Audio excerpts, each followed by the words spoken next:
반갑습니다. 심심삼방이고요. 오늘은 2020년 9월 14일 매일매일 좋은 습관 만들기 26번째 날입니다.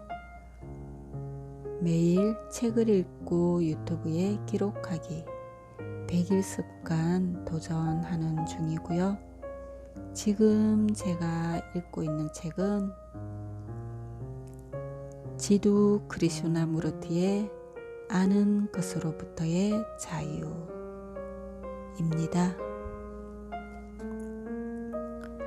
오늘은 어제에 이어서 8번째 이야기, 진정한 자유란 무엇인가 이어가도록 하겠습니다. 어떤 억압의 고통도, 어떤 틀에 맞추는 잔혹한 훈련도 진리로 안내하지는 못했다. 진리와 만나려면 마음은 한 점의 뒤틀림도 없이 완전히 자유롭지 않으면 안 된다. 그러나 우선 우리가 정말로 자유를 원하는지 스스로 물어보자. 자유를 말할 때 우리는 완전한 자유를 말하는 것인가? 아니면 어떤 불편하거나 불쾌한 것으로부터 벗어나는 자유를 말하는 것인가? 우리는 고통스럽거나 추악한 기억과 불행한 경험으로부터 자유롭기를 원하지만 유쾌하고 만족스러운 이데올로기, 신조, 관계들은 그대로 지니고 유지한다. 그러나 고통 없이 쾌락만을 유지하는 것은 불가능하다. 왜냐하면 이미 살펴봤듯이 그 둘은 서로 떼어놓을 수 없는 것이기 때문이다. 그러므로 우리가 완전한 자유를 원하는지의 여부를 결정하는 것은 우리들 각자의 일이다. 만일 우리가 자유를 원한다고 말한다면 우리는 자유의 본질과 구조를 이해하지 않으면 안 된다. 당신이 고통 또는 어떤 불안으로부터 자유로울 때 그것이 자유인가? 아니면 자유 그 자체가 완전히 다른 어떤 것인가? 예컨대 당신은 질투에서 자유로울 수 있지만 그 자유는 하나의 대응이 아닌가? 따라서 그것은 전혀 자유가 아닌 것이다.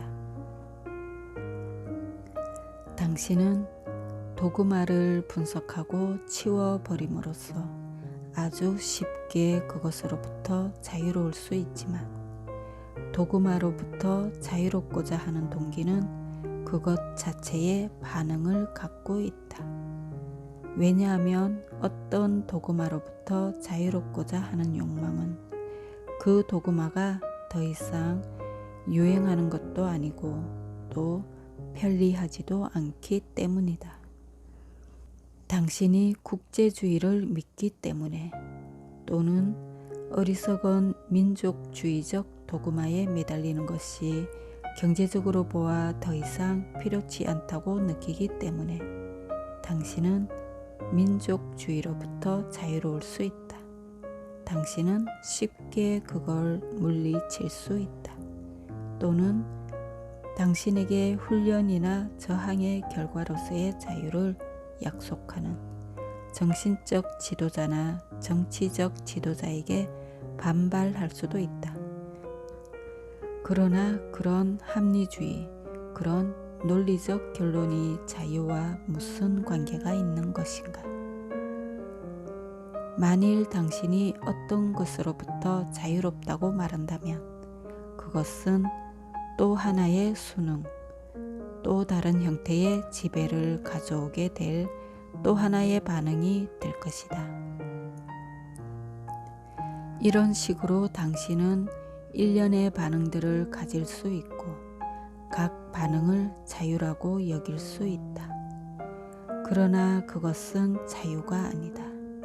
그것은 마음이 매달리는 변형된 과거의 연속일 따름이다. 자유는 저항을 통해서가 아니라 당신이 보거나 행동할 때에만 온다. 보는 것은 행동하는 것이며 그 행동은 당신이 위험을 볼 때처럼 적극적인 것이다. 그래서 거기엔 어떠한 두뇌 작용도 토론도 주저도 없다. 그 위험 자체가 행동하게 만들고 그래서 보는 것은 행동하는 것이고 자유롭게 되는 것이다. 자유란 마음의 상태를 말한다. 어떤 것으로부터의 자유가 아니라 자유의식, 모든 걸 회의하고 질문하는 자유이며 따라서 아주 강렬하게 집중적이고 능동적이고 활기에 차 있기 때문에 그것은 모든 의존, 예속, 수능, 수락을 내던진다. 그런 자유에는 완전히 혼자라는 의미가 함축되어 있다. 그러나 그토록 의존적인 환경과 문화 속에서 자란 마음이 그런 자유, 즉 완전히 고독하고 아무 리더십도 전통도 권위도 없는 그런 자유를 찾을 수 있을까? 이 고독은 어떤 자극이나 지식에도 의존하지 않고 어떤 체험이나 결정의 결과도 아닌 마음의 내적 상태이다. 우리들 대부분은 결코 내적으로 고독하지 않다. 스스로 격리, 절연하는 고립과 고독은 서로 다르다. 우리는 고립된다는 것이 어떤 것인지 알고 있다.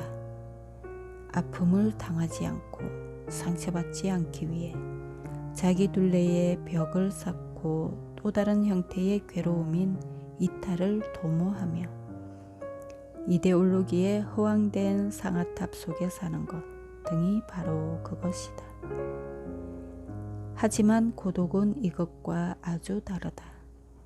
당신은 기억으로 가득 차고 제약투성이며 어제의 투덜거림으로 꽉 차 있기 때문에 결코 고독하지 않다. 즉 당신의 마음은 그동안 그것이 축적해온 쓰레기들을 깨끗이 비우지 않은 것이다. 고독하려면 과거에 대한 모든 것들을 버려야만 한다.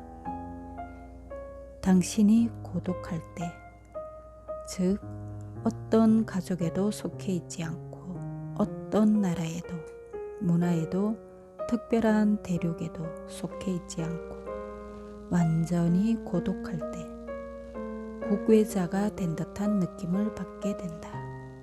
이렇게 완전히 자유로운 사람은 천진스러우며 이러한 천진성이 마음을 슬픔에서 해방시킨다. 우리는 수많은 사람들이 했던 말들과 우리의 모든 불행한 기억들을 짊어지고 살고 있다.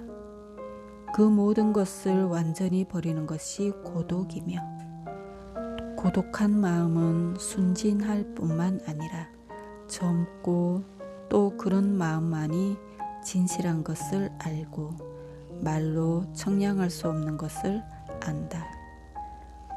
이러한 고독 속에서 당신은 당신이 이러저러 해야 한다고 생각하는 바나 이러저러 했던 바가 아니라 있는 그대로의 자신과 함께 살아야 한다는 것을 이해하기 시작할 것이다.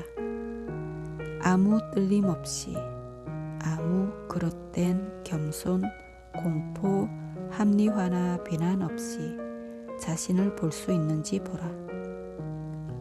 오직 있는 그대로의 당신 자신과 더불어 살라. 어떤 것과 친근하게 같이 살 때에만 당신은 같이 사는 그것을 이해하기 시작한다. 그러나 그것에 익숙해지는 순간 당신은 더 이상 그것과 더불어 사는 것이 아니다. 만일 당신이 강가에서 산다면 며칠이 지난 뒤 당신은 더 이상 그 물소리를 듣지 못하며, 또 만일 당신이 방 안에 그림을 하나 걸어놓고 매일 본다면 몇 주일 뒤 당신은 그것을 잊어버린다. 그것은 산이나 계곡이나 나무에서도 마찬가지며 당신의 가족이나 남편이나 아내에게서도 마찬가지다. 그러나 질투, 선망, 불안 같은 것과 더불어 살 때 당신은 그것에 익숙해져서는 안 되며 그것을 수락해서도 안 된다. 새로 심은 나무를 햇빛이나 폭풍으로부터 보호하듯 그것을 보살피지 않으면 안 된다. 당신은 그것을 비난하거나 변명하지 말고 보살펴야 한다.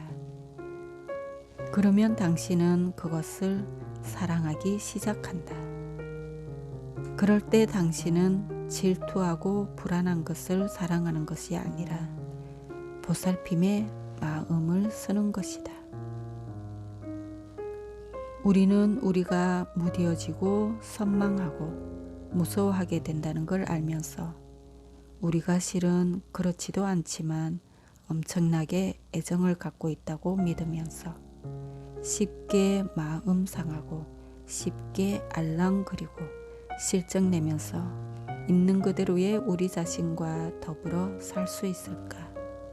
우리는 그것들을 수락하지도 거부하지도 않고 병적이 되거나 또는 의기소침하거나 의기양양함 없이 그저 그것들을 관찰할 수 있을까? 그러면 한 걸음 더 나아가서 자문해보자. 이 자유, 이 고독, 우리 자신 안에 있는 전 구조와의 만남이 시간이 흐르면 이루어질 수 있을까? 즉, 자유가 점진적인 과정을 통해서 성취될 수 있을까? 분명히 성취되지 않는다. 왜냐하면 당신이 시간을 끌어들이자마자 당신은 자신을 더욱더 노예화시키기 때문이다. 당신은 점진적으로 자유롭게 될 수가 없다. 그것은 시간의 문제가 아니다. 다음은 이 질문을 해보자.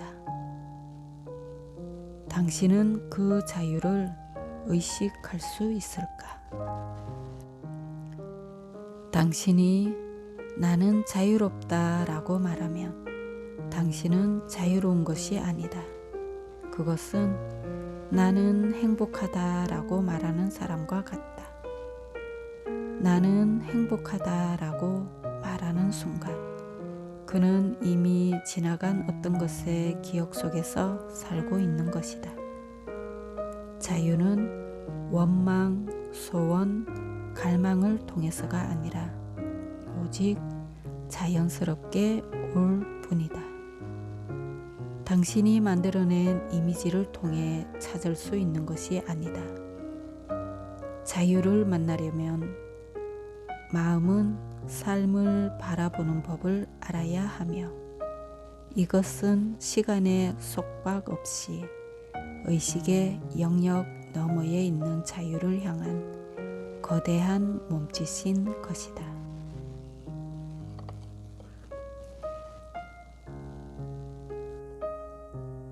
네, 오늘은 아는 것으로부터의 자유 8번째 이야기. 진정한 자유란 무엇인가 들려드렸고요. 내일 또 이어가도록 하겠습니다. 오늘 하루도요, 감사하는 마음으로 행복하게 보내시길 바라고요. 내일 또 뵐게요. 감사합니다. 사랑합니다.